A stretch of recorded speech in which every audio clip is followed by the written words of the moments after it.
Hello friends, YouTube channel पर आप सभी का हार्दिक स्वागत है। माई सेल्फ अमृतपाल सिंह औलख और अपना टॉपिक चल रहा था फैलेसी। और आपको पता है कि फैलेसी से रिलेटेड रीड में क्वेश्चन पूछे ही जाते हैं। इंटरेस्टिंग मज़ेदार टॉपिक है। वीडियो को आप अंत तक देखें, लाइक कमेंट शेयर जरूर करें। अब देखिए, जब अपन फैलेसी के अंदर तीसरी अपनी जो फैलेसी आती है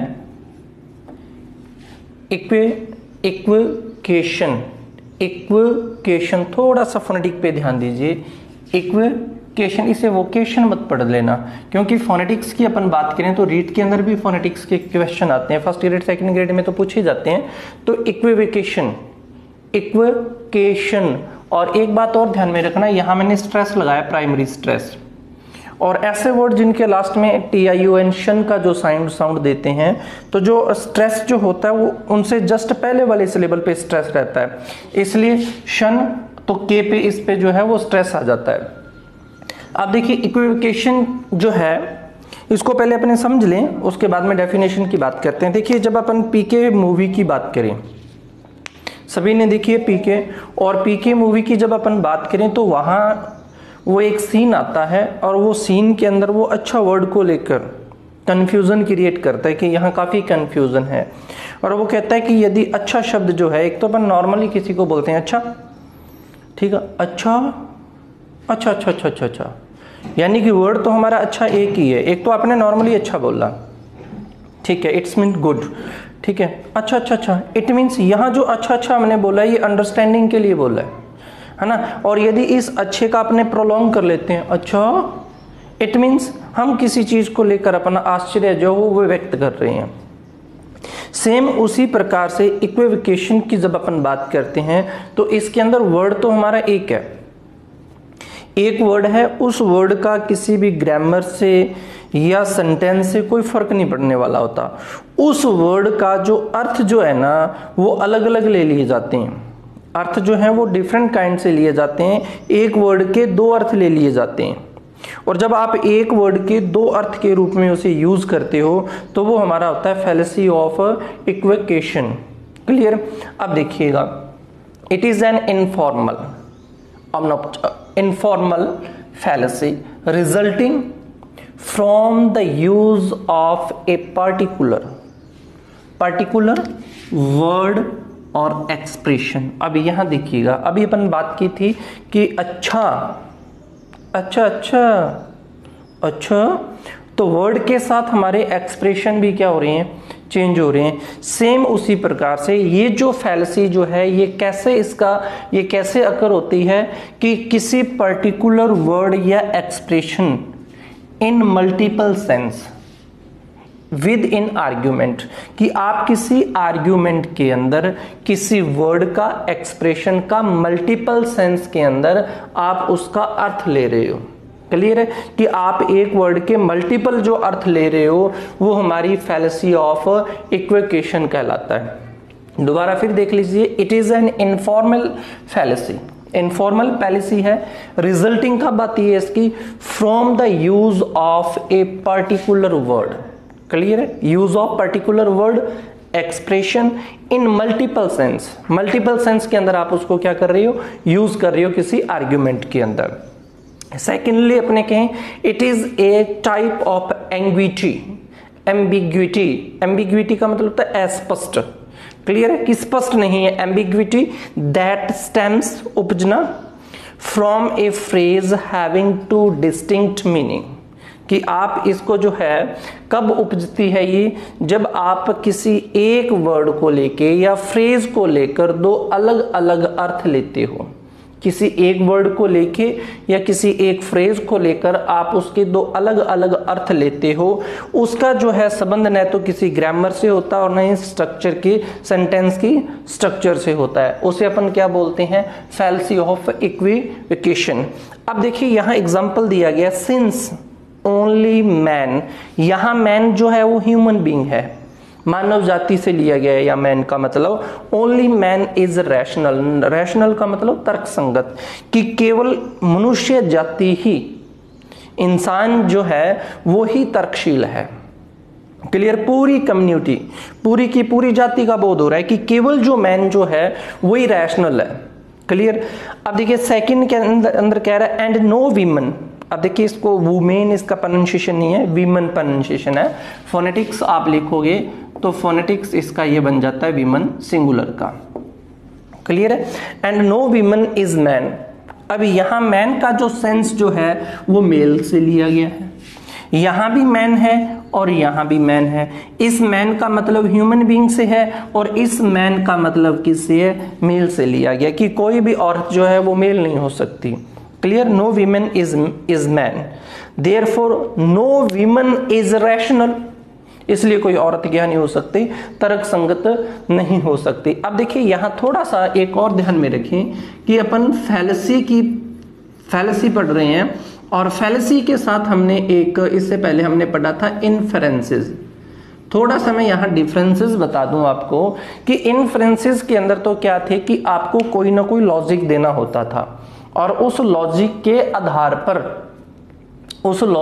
आधार पर आप कंक्लूजन पर पहुंचते हो।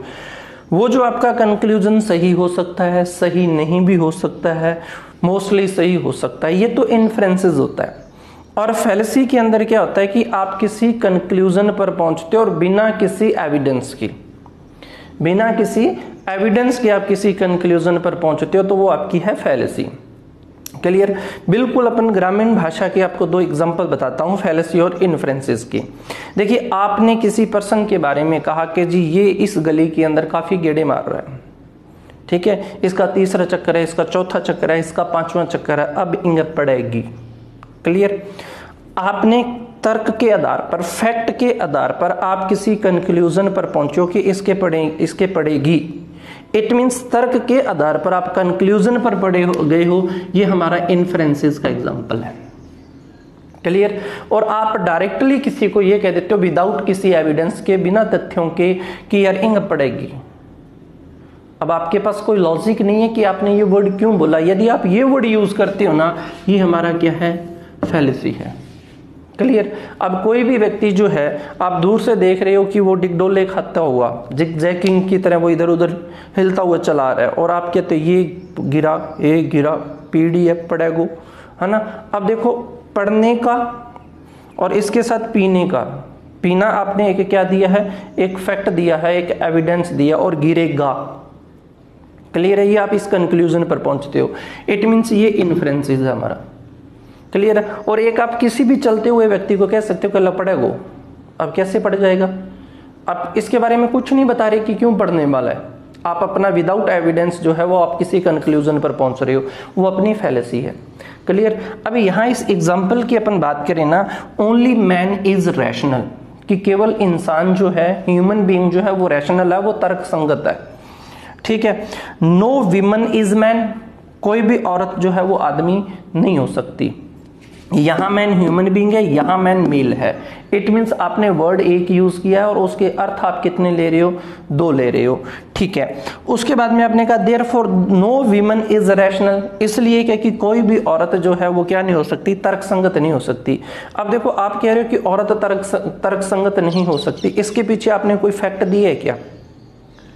ठीक है। कोई ऐसा कुछ आपने कुछ ऐसे फैक्ट रखे हों या कुछ ऐसी प्रीमिसेस रखी हो जिसके आधार पर आप कह दो कि ये रैशनल नहीं है ना। आप डायरेक्टली क्या कह रहे हो, बिना किसी एविडेंस के आप ये कह रहे हो कि ये रैशनल है। ठीक है। तो ये फैलेसी है। क्लियर है। ये हमारी ये चीज जो बता रही है ना, therefore no women is rational, without किसी एविडेंस के, प्रीमिसेस के आप कह रहे हो कि औरत जो है वो रैशनल नहीं हो सकती, तर्कसंगत नहीं हो सकती। विदाउट एविडेंस आप तर्क पर पहुंच रहे हो, इट मीन्स ये फैलेसी है। क्लियर। कौन सी फैलेसी है, इसका कैसे पता चला हमें कि आप यहां लिख रहे हो since only man is rational, यहां मैन का मतलब ह्यूमन बीइंग से है, and no women is man, यहां मैन का मतलब किससे है, मेल से है। यानी कि एक वर्ड को आप दो अर्थ में ले रहे हो, इसलिए इसे हम क्या बोलेंगे, फैलेसी ऑफ इक्विवोकेशन। अब देखिए चौथा अपना आता है fallacy of composition. Fallacy of composition की जब अपन बात करें तो देखिए सबसे पहले बात इसके अंदर क्या है कि आप किसी एक आइडियाज को, किसी एक विचार को आप दूसरों पर थोप दो। ठीक है। अपने नॉर्मल कहावत है ना कि चोर को सारी दुनिया चोरों की लगती है, चोर को सारी दुनिया किसकी लगती है? चोरों की लगती है। सेम वैसा ही प्रोसेस जो है वो फैलेसी ऑफ कंपोजिशन में है। अब देखिए इसके अंदर क्या है, the fallacy of composition arises, कब अराइज होती है? व्हेन वन आइडिया, अपना एक idea, which based on one, हमारा एक विचार जो है वो किसके ऊपर बेस्ड है? किसी एक पर ही बेस्ड है, एंड अप्लाई टू एवरीवन, और अपना वो आइडिया जो है वो आप हर किसी के ऊपर क्या करते हो? अप्लाई कर देते हो। क्लियर है कि जैसा इंसान होता है वैसी उसकी सोच, और उसी सोच के अनुसार वो सामने वालों को भी वैसा देखना। क्लियर है, ऐसा हम कह सकते हैं। अब देखिए इसके अंदर एग्जांपल है कि I always jump red light, मैं हमेशा ही रेड लाइट को क्या करता हूं? जंप करता हूं। इसलिए everybody always jump red light, इसलिए सारे लोग ही क्या करते हैं? रेड लाइट को जंप कर देते हैं। देखिए आप करते हो, इसका मतलब ये नहीं है कि सारी दुनिया वैसा करती है। जैसा आप सोचते हो जरूरी नहीं है कि वैसे सारी दुनिया सोचती है। और यदि आप ऐसा सोचते हो कि जैसा मैं हूं वैसे सारे हैं, या मेरे जो रूल्स एंड रेगुलेशन है वो सभी पे अप्लाई होते हैं, तो इसे अब हम क्या कह सकते हैं? फैलेसी ऑफ कंपोजिशन, कि मैं रेड लाइट को क्रॉस करता हूं तो इसलिए सारी दुनिया ही रेड लाइट को क्रॉस करती है। ये जो फैलेसी जो है ये किस में आती है? फैलेसी ऑफ कंपोजिशन के अंदर। अब एक और देखिए इसके अंदर, ये कह रहा है each brick in that building way, अब इसका फोनेटिक सिंबल और देख लीजिएगा, वे डिफ्थोंग है, वे का वजन है ना। Each brick in that building way less than A pound, किस बिल्डिंग के अंदर जो ब्रिक लगी हुई है उस ब्रिक का जो वेट जो है ना वो कितना है? लेस देन पाउंड है। इसलिए देयरफॉर द बिल्डिंग वे, इसलिए जो बिल्डिंग का जो वे जो है वो क्या है? लेस देन ए पाउंड। क्या पॉसिबल है कि आपकी एक ईंट का वजन जो है वो 1 पाउंड से कम हो सकता है, लेकिन इसका मतलब ये नहीं है कि आप पूरी की पूरी बिल्डिंग को कहो कि इसका जो वेट जो है वो 1 पाउंड से कम है। क्लियर है कि एक आइडिया जो है वो आप किसी दूसरी चीजों पर कंप्लीटली अप्लाई जो करते हो वो अपना क्या कहलाएगा? फैलेसी ऑफ कंपोजिशन कहलाएगा। देखिए पांचवा है फैलेसी ऑफ एब्यूसिव। एब्यूसिव नहीं है, फोनेटिक सिंबल देख लीजिएगा, ए बी ए बै, फिर ये का साउंड बड़ी ऊ, से आई छोटी ई वाली, और व, abusive. Clear, fallacy of abusive. Fallacy of abusive की जब अपन बात करें तो फैलेसी ऑफ एब्यूसिव का कहाँ यूज किया जाता है? अब देखिए एक नॉर्मली अपन एक बनाएं कि घर के अंदर अपने देखें या आस पड़ोस के अंदर कहीं पंचायत हो रही है, और उस पंचायत के अंदर कोई पर्सन जो है वो सामने वाले व्यक्ति से कोई क्वेश्चन पुट करता है, वो व्यक्ति उसके क्वेश्चन का आंसर न देते हुए वो उसको रिप्लाई करता है कि तू है कौन पूछना लो, मैं तन जानू कोनी की, मैं तेरा परिवार का बारे में बताने लग गया तेरू की रेसी।